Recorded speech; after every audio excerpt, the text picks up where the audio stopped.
Hey Nerd Club, happy May and happy Mother's Day weekend. I am a firm believer that however many kids you have should be the number of days that the mom gets to take off. So if you have 3 kids, you get 3 days. I have one, so I only get one day.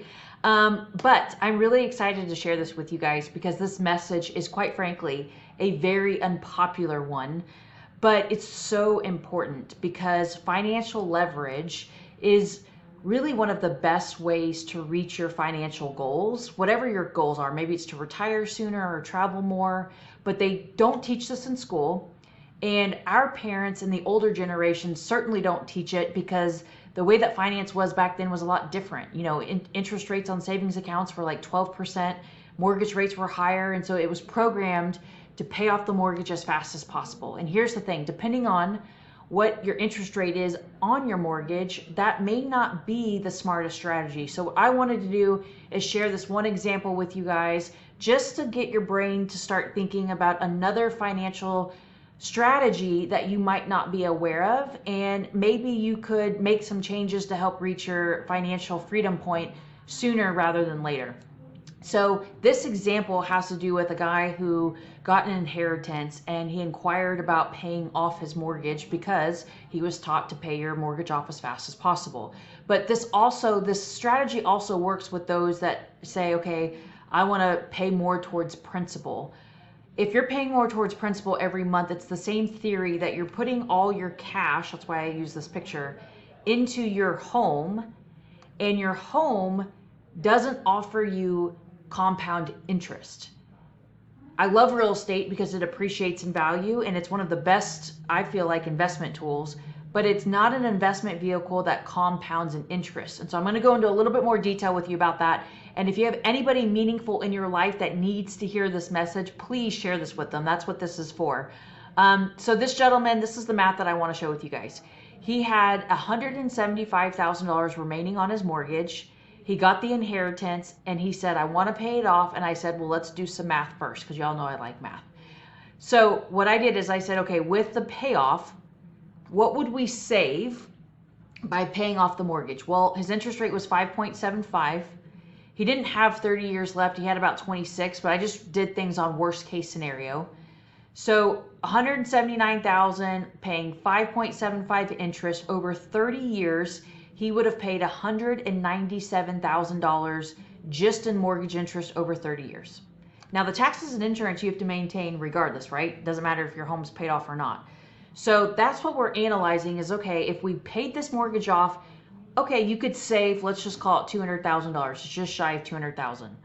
Or what if we took that $175,000 and we invested it in something conservative like a mutual fund that has a bunch of stocks and bonds in it?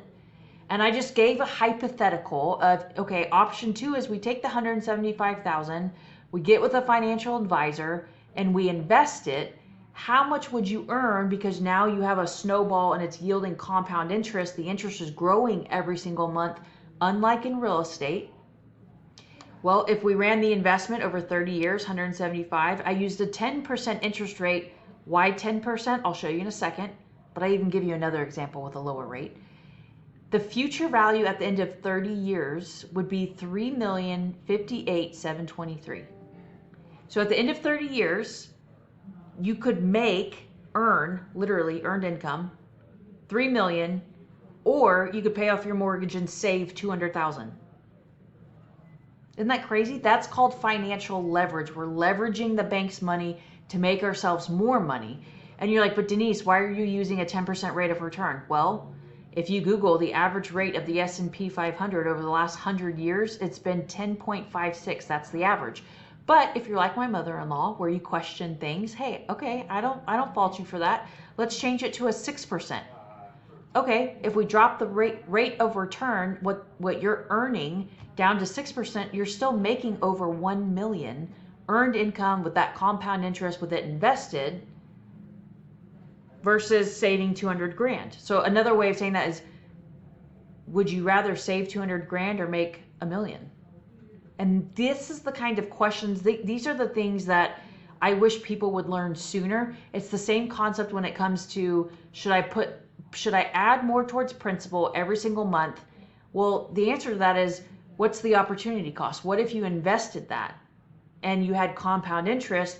Because paying more towards principal is putting it into your home, which is an asset, and it's paying the mortgage off faster, but it's not working for you. It's not earning anything.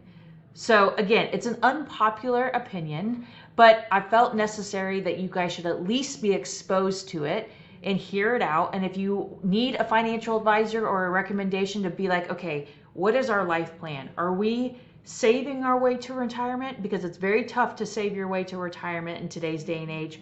Or do we have an investing or saving strategy? And I know it's scary to think about investing because there's risk. But the truth is, if your money is in a savings account right now, and even if it's yielding 3, 4, 5%, which is probably not, if the inflation rate is higher than the rate that you're earning on your savings account, you are losing money. It's the safest way for you to lose money. And so that's why people assume that you have to have bukus of money to meet with a financial advisor. They think that you have to be rich and loaded and without any debt, and that's just simply not the case. So if you need a good advisor, let me know. But I thought that you might enjoy this for your May Nerd Club financial tip. Take care.